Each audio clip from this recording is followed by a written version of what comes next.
tak terjadi di kabupaten di provinsi lain.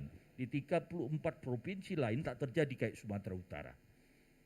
Sehingga tak akan pernah jadi pembangunan ini kalau kita hasik sibuk cerita itu. Mari kita hentikan ini. Berbeda, pasti berbeda. Saudara-saudara saya Nasrani ibadah hari Minggu. Saya ibadah di masjid, wajib saya adalah hari Jumat. Itu saja udah beda. Untuk itu saling mengerti kita, saling menghormati kita.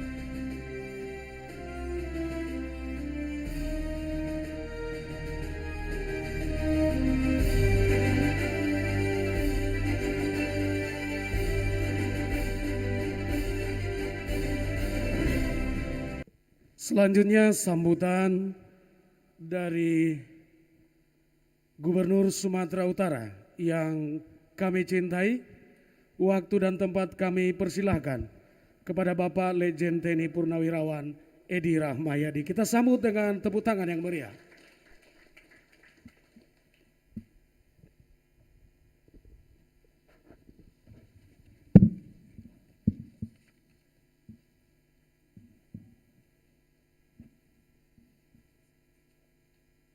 Salam sejahtera bagi kita semua. Shalom. Hadir juga ini dari kaum muslimin, muslimat. Assalamualaikum warahmatullahi wabarakatuh. Yang saya hormati Forkopimda yang berhadir, Bapak Kapolda beserta Boru Simatupangnya. Yang saya muliakan, saya kemarin berpikir saya lebih tua dari Epurus ini. Tahu-tahu beliau lebih tua dari saya.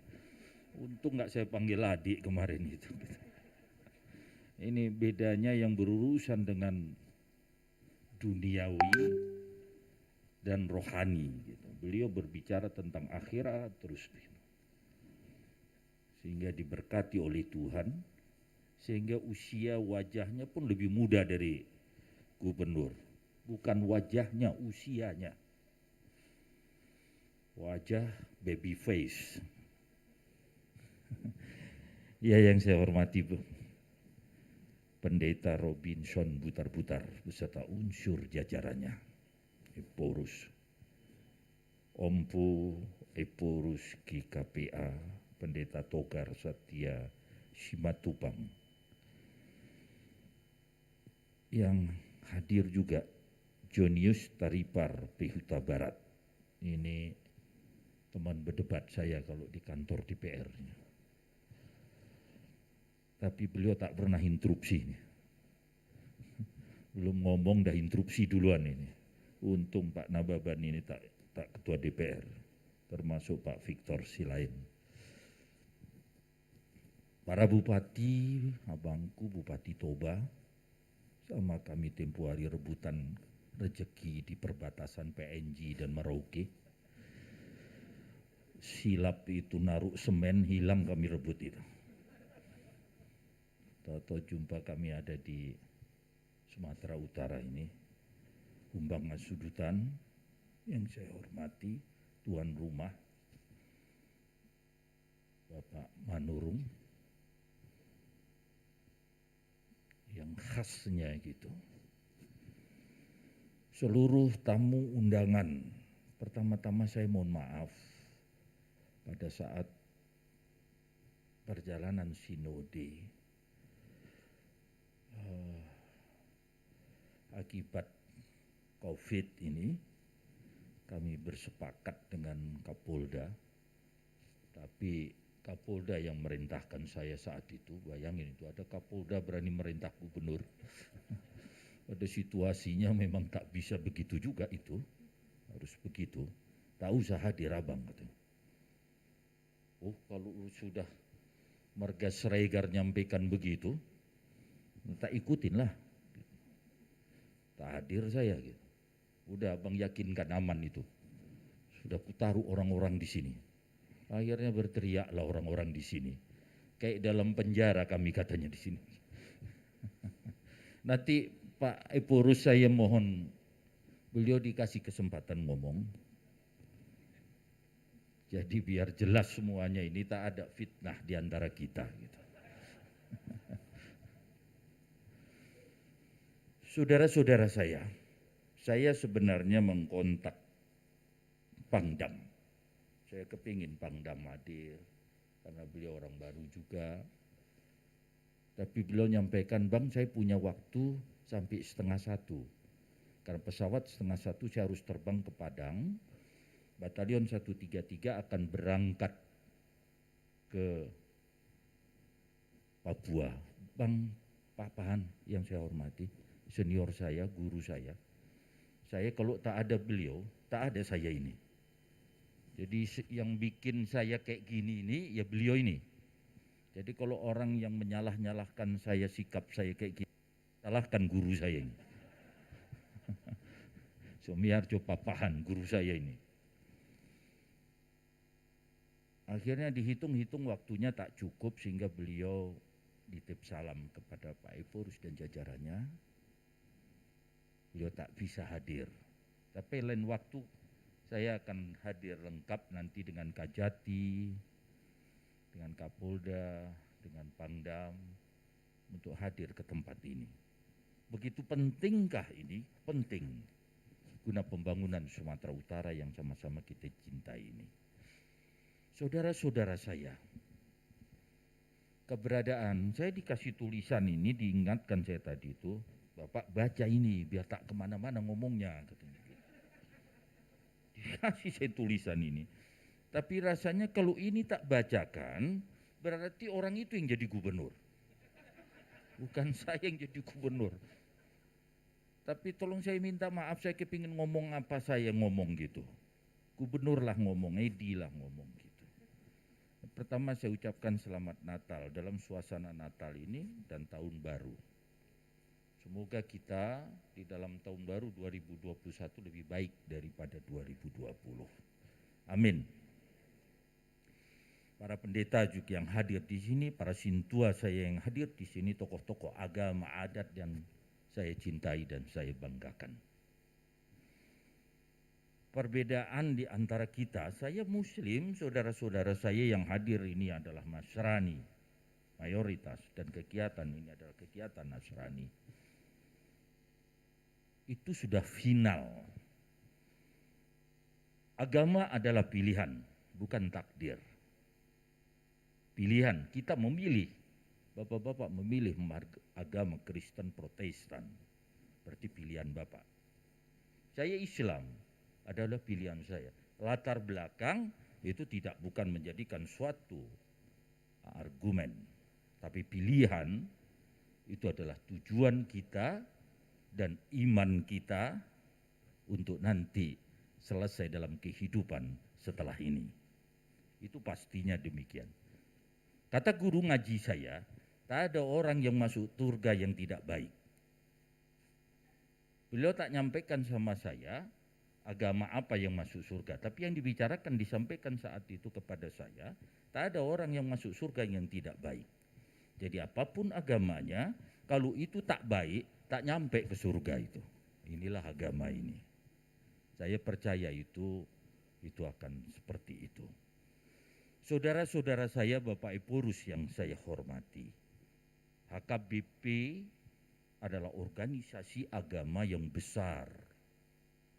Saya tahu, saya pernah dikasih marga Marbun pada saat itu di sini ada konflik. Pangkat saya baru mayor. Jadi bapak-bapak biar tahu TNI ini kalau ada hal-hal yang krusial itu diberangkatkan, bisa juga sebagai apa dia. Tapi tujuannya adalah perdamaian itu semua. Walaupun dibentak-bentak saya saat itu, saya tak tahu pula bahasa Batak. Marbun, ya aku Marbun tapi tak pernah aku di sini, kan begitu alasannya. Saudara-saudara saya, ada perbedaan kita yang saat ini sangat mencuat. Ada yang menyampaikan kalau Islam itu begini. Ada yang menyampaikan Kristen itu begini. Padahal masih, kalau Kristen ada di Alkitabnya, dia menjalankan Alkitab. Yang Islam, dia menjalankan di Al-Quran. Apabila ada keluar dari Al-Quran, berarti bukan Islam dia. Yang mengimani salah satu iman di Islam adalah mengakui kitab-kitab, mengimani kitab-kitab Tuhan, kitab-kitab Allah. Yang pertama adalah Zabur, Taurat, Injil, dan Al-Quran. Jadi kalau Islam ini yang tak percaya dengan Injil, dengan Taurat, dengan Zabur, berarti orang Islam yang tak beriman. Begitulah kata-katanya. Implementasi ini semua sampai mengalir sampai yang krusial. Ada yang tak bisa membangun gereja di tempat muslim, diaturlah dia sama dengan aturan peraturan pemerintah dengan jarak dan jumlah. Ikuti ini aturan. Senang tak senang aturan itu menjadi undang-undang, menjadi legalitas. Begitu juga yang Islam. Di tempat kalau di situ ada kaum begitu banyak kaum Nasrani, tak bisa bikin tempat ibadah di kaum Nasrani. Saya tak membahas itu. Tetapi saya berpikir begini saudara-saudara saya. Kalau orang Nasrani ini berkumpul terus tak ada tempat ibadah sehingga tak beribadah, wah itu yang bahaya sekali. Bahaya sekali. Makanya ada pendeta dia. Di Papua, di tempatnya Pak Surmin ini, kampung keduanya, kadang-kadang makanya beliau lebih jago kayak pendeta, beliau tuh udah ngomong. Ngomong kayak pendeta karena terlatih di Papua sana. Mana pendeta yang tak datang di gereja gitu, beliau jadi pendeta. Berkhotbahlah dia. Semua ayat-ayat keluar itu, Matius, semua keluar. Inilah beliau ini. Dan saya berharap tentara, polisi memang seperti itu. Dia harus mampu seperti itu. Saya mencontohkan, saudara-saudara, nanti kalau saya mau ngomong, saya ngomongkanlah ayat, tahu dari mana lah si Edi ini. Sok tahu aja katanya. Nanti dibilang pula saya nipu. Untuk itu saya tunjukkan, ada seorang tokoh agama Islam, beliau pernah menjadi menteri agama. Orangnya menguasai benar tentang agama Islam ini. Biar kita tidak salah membedakan mana yang hoak, mana yang enggak. Dan tidak ada istilah orang bereferensi agama tanpa kitab suci. Yang dibicarakan adalah kitab suci. Kalau mengkaji bagaimana cerita politik diikut campurkan dengan agama, itulah dia yang susahnya saat ini kita sekarang. Makanya saya bilang sama Bapak Bupati Taruku, beliau ini tak milih saya dulu karena beda agama gitu. Kan lain-lain. Sebenarnya bukan karena beda agama, kami kayak saudara. Hanya gara-gara beda partai kami, tak milih saya dia. Itulah kita. Tapi tak ada gitu. Kapan Indonesia ini dewasa?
Saya ngomong sama beliau, dari 33 kabupaten kota, 12 kabupaten mayoritas Nasrani di 12 kabupaten.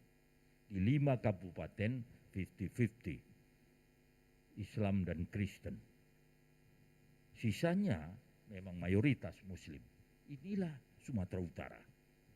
Tak terjadi di kabupaten di provinsi lain. Di 34 provinsi lain tak terjadi kayak Sumatera Utara. Sehingga tak akan pernah jadi pembangunan ini kalau kita asik sibuk cerita itu. Mari kita hentikan ini. Berbeda, pasti berbeda. Saudara-saudara saya Nasrani ibadah hari Minggu. Saya ibadah di masjid, wajib saya adalah hari Jumat. Itu saja udah beda. Untuk itu saling mengerti kita, saling menghormati kita. Salah satu ada yang saya ingin saya cuplik. Saya ada membawa operator di sini. Ada. Mana? Saya tak jumpa pula sama operatornya. Coba tolong kalian tayangkan. Yang saya punya, yang pernah saya tayangkan. Pasti kenal sama Bapak ini. Kenal? هدمت صوامع وبيع وصلوات ومساجid yuzkaru fiha ismullahi katsira. Kalau Tuhan tidak mengizinkan sekelompok orang yang teraniaya untuk membela diri, maka akan dirubuhkan masjid-masjid, biara-biara, gereja-gereja, sinagog-sinagog, di mana di tempat-tempat itu nama Tuhan disebut. Kita bertemu pada ketuhanan yang Maha Esa. Jadi harus dijaga itu, harus dipelihara itu. Sewaktu rombongan ini pulang, diskusi menyangkut akidah tidak ketemu. Ya kan? Kepercayaan umat Kristiani menyangkut Tuhan beda dalam sifat-sifatnya menyangkut ini. Tapi itu tidak menghalangi Nabi menulis perjanjian, menjanjikan bahwa kalian akan saya bela sebagaimana saya membela keluarga dekat saya. Nabi berpesan bahwa kalau seandainya, dan pesan ini berlaku untuk rombongan dan semua orang Nasrani sampai akhir zaman. Di teksnya itu, bisa dilihat di Google. Teksnya itu berkata apa? Kalau umat Kristiani membutuhkan sesuatu untuk kebutuhan agama mereka atau ingin merenovasi gereja-gereja mereka, hendaklah mereka dibantu bukan berupa hutang, tapi pemberian. Ada itu. Kalau seandainya ada seorang Muslim yang ingin menikahi seorang wanita Nasrania, maka dia boleh menikahinya dengan syarat tidak memaksanya dan dengan syarat harus seizin keluarganya. Dan kalau dia telah menikah, maka tidak boleh diganggu gugat ajaran agamanya. Dia dipersilahkan untuk melaksanakan ajaran agamanya. Itu yang diajarkan Nabi. Sampai akhir zaman, Bi. Sampai akhir zaman, sampai sekarang dan yang akan datang. Abi membawa itu teksnya tadi Nalia. Ada bawa teksnya. Perjanjian. Ini naskah janji Rasulullah Muhammad SAW dengan penganut agama Kristen. Perjanjian Najran ini disebut, Bi. Ini agak panjang teman-teman. Mana yang penting, Abiko? Yang penting ini tadi sebagian. Ya. Buat para penganut agama Nasrani, bila mereka memerlukan sesuatu untuk perbaikan tempat ibadah mereka atau satu kepentingan mereka dan agama mereka, bila mereka membutuhkan bantuan dari kaum muslimin, maka hendaklah mereka dibantu dan bantuan itu bukan merupakan hutang yang dibebankan kepada mereka, tetapi dukungan kepada mereka dan anugerah dari Allah dan Rasulnya buat mereka. Tidak boleh seorang Nasrani dipaksa untuk memeluk agama Islam. Mereka hendaknya diberi perlindungan berupa kasih sayang dan dicegah segala yang buruk yang dapat menimpa mereka kapanpun dan dimanapun. Demikian janji Rasulullah Muhammad SAW sampai akhir zaman. Di suatu ketika ada penguasa Muslim yang membangun masjid dia ingin perluas. Di sampingnya ada gereja. Sang penguasa ambil tanah gereja itu dia bangun untuk memperluas masjid. Pada masa Umar ibnu Abdul Aziz, orang-orang Nasrani keberatan. Beliau memerintahkan, kembalikan tanah itu untuk dibangun kembali gereja. Itu 1500 tahun yang lalu. Jadi hubungan itu akrab, sangat akrab. Kita tuh belum bicara bagaimana waktu kaum muslimin tertindas. Mereka minta perlindungan kemana? Ke Ethiopia, ke Habasyah. Dilindungi oleh penguasa Kristen. Kita belum berbicara tentang, karena begini, saya tidak mau panjang-panjang. Agama itu, semua agama mengajarkan persaudaraan sekemanusiaan.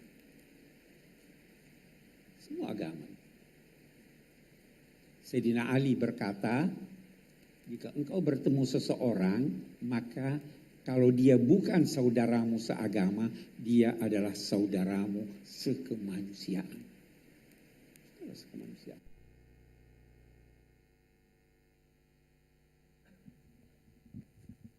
Itu 1500 tahun yang lalu, saudara-saudaraku. Tapi setelah kemari bukan semakin baik kita ini, kita semakin tak benar. Kita seperti tak bersaudara.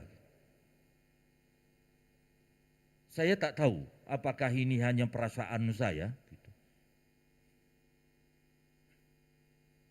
Tapi setelah saya menjadi gubernur, itu yang terjadi. Waktu saya menjadi tentara, enggak ada itu. Tak pernah bicara itu.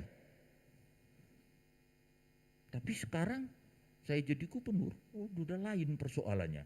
Ini saya lebih penting saya bicara ini daripada tulisan ini yang terhormat, selamat Bapak Eporus. Pulang kita, mulai lagi kita bersih tegang.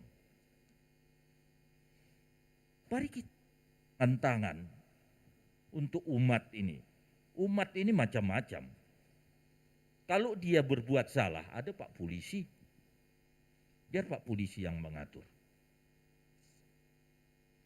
Sehingga kita bisa bersama-sama. Yang terakhir saudara-saudara saya, nanti keenaan pula saya ngomong ini. Saya biasanya kok udah disuruh ngomong, udah tak karu-karuan saya ngomong, makanya dibatasi saya ngomong. Kita dikasih oleh Tuhan punya akal, pikiran, dan punya nafsu. Itu manusia. Kita dikasih nafsu, tapi dikasih akal untuk berpikir. Tapi Tuhan juga menciptakan, dikasih akal, tapi tak dikasih nafsu. Yaitu malaikat. Ini ajaran Islam. Kenapa? Kalau malaikat itu dikasih nafsu, pas si butet itu mau dicabut nyawanya, cantik pula katanya, ditunda itu cabut nyawa nanti itu. Makanya tak dikasih nafsu dia. Dikasih akal. Perintah Tuhan, lakukan. Yang ketiga, dikasih nafsu, tak dikasih akal. Itulah ayam, kerbau, sapi, binatang itu semua. Dikasih nafsu, tak dikasih akal. Pokoknya jumpa betina kawin. Masuk kebun orang tak ada pagarnya, masuk makan. Jadi kalau manusia itu seperti itu, berarti dia setengah binatang itu. Nafsunya yang diataskan. Tapi ada juga diciptakan oleh Tuhan tanpa nafsu, tanpa akal. Apa itu bapak-bapak? Yaitu tumbuh-tumbuhan ini. Bayangin tumbuh-tumbuhan ini kalau punya nafsu. Malam bisa masuk ke kamar kita merambat itu. Sehingga dia tak bisa ditaruh sana. Musim pilkada dipakuin semua pohon itu. Makhluk hidup itu, dia tak ikut pilkada dan tak nyucuk. Tapi sengsara benar dia dipaku-paku itu. Kita diciptakan dengan 4 itu. Jadi orang yang terbaik di dunia ini adalah orang yang bisa menghargai semua makhluk tadi itu. Sebaik-baiknya manusia di atas dunia. Kata guru ngaji saya itu. Bukan ibadahnya tok, tetapi dia bisa bermanfaat ke semua makhluk ciptaannya. Mudah-mudahan ini menjadikan, wah saya kayak Eporus juga jadinya ini. Saya mohon maaf nih Pak Eporus, saya benar-benar saya sampaikan dari hati saya yang paling dalam. Selamat Bapak Eporus, kita saling koordinasi. Saya minta maaf, saya juga tak terlalu pandai. Apa kalau orang Medan bilang ulo. Walaupun saya raja ulo gitu. Tapi saya tak bisa ulo gitu. Apa yang ada di otak saya, apa yang ada di pikiran saya bicara. Untuk itu saya mohon maaf. Ingatkan saya, semoga Tuhan selalu melindungi kita semua. Selamat Natal dan selamat Tahun Baru. Semoga ciptaan kita diciptakan oleh Tuhan. Assalamualaikum warahmatullahi wabarakatuh. Salam sejahtera bagi kita semua. Salam.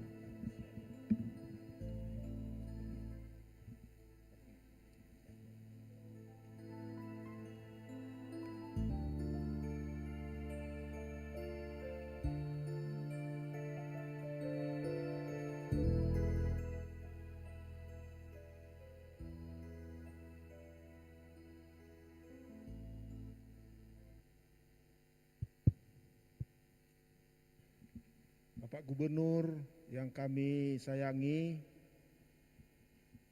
kami semua warga dan pelayan HKBP yang ada di sini dan di seluruh Indonesia maupun di luar negeri, pada kesempatan ini ingin menyampaikan ucapan terima kasih kami dari lubuk hati kami yang terdalam atas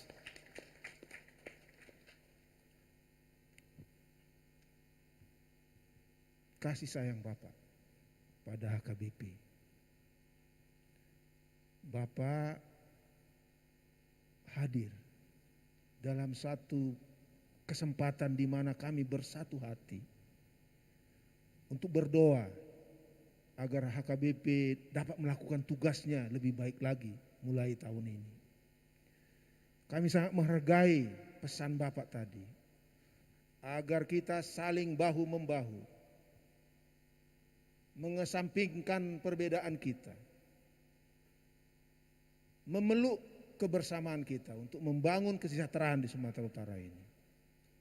Pak Gubernur yang kami sayangi, apa yang Bapak tunjukkan tadi memberi kami semangat bahwa ke depan kita akan lebih dimampukan oleh Allah yang Maha Kuasa itu untuk membangun Sumatera Utara ini dan di seluruh Indonesia juga, agar kita anak-anak bangsa betul-betul saling merangkul, saling bergandengan tangan untuk membangun Indonesia yang damai, yang adil, dan yang sejahtera. Kami tadinya menginginkan, berharap Bapak Gubernur lebih lama lagi di sini untuk melihat warga kita yang sungguh bersukacita dengan kehadiran Bapak. Tapi karena tugas Bapak yang harus melakukan perjalanan lagi dari sini, sekali lagi kami sungguh sangat berbahagia untuk kasih sayang Bapak.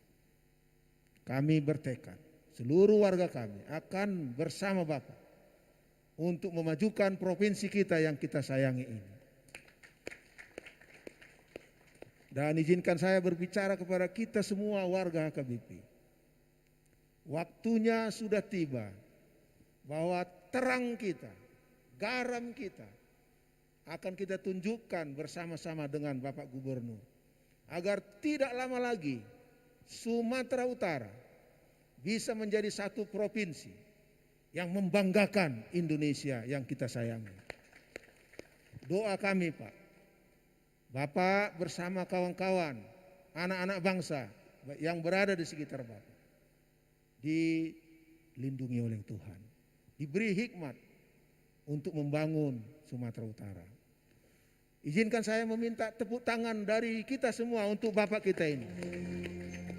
waktu kami berkunjung ke rumah beliau, sepertinya kami abang adik yang sangat dekat. Dan itu nampak sekarang. Kami juga memberi ulos kepada beliau, mewakili kita semua di rumah beliau. Sekarang tidak lagi kita kasih ulos yang kedua, karena ulos yang pertama itu sudah sangat mantap. Itu sebabnya beliau datang ke sini, tidak ada kian rencananya. Nah, beliau mengatakan kepada koran, sebenarnya harus saya yang datang ke rumah Eporus.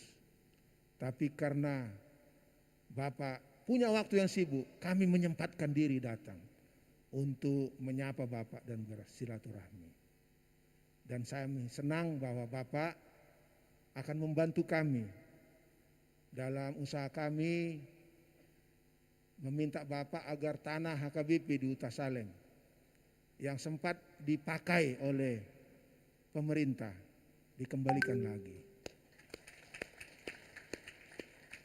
Karena itu merupakan warisan dari leluhur kami. Dan karena itu kami semuanya HKBP mengucapkan terima kasih kepada Bapak.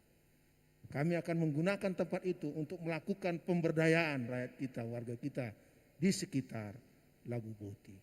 Terima kasih Pak, kiranya Tuhan menyertai Bapak pulang, berangkat ke tempat lain. Terima kasih untuk semua warga HKBP yang ada di Pemdasu yang memungkinkan beliau datang memprioritaskan kedatangannya pada hari ini. Di tengah-tengah kita di sini banyak warga kita Pak yang mengenal dan menyayangi Bapak. Nanti akan saya perkenalkan mereka satu-satu, tapi sekarang karena waktu yang terbatas, izinkan kami sekali lagi mengucapkan terima kasih Pak dan selamat jalan. Kita terus kontak untuk membangun kedamaian, kesatuan dan kesejahteraan di Sumatera Utara. Horas, Mak.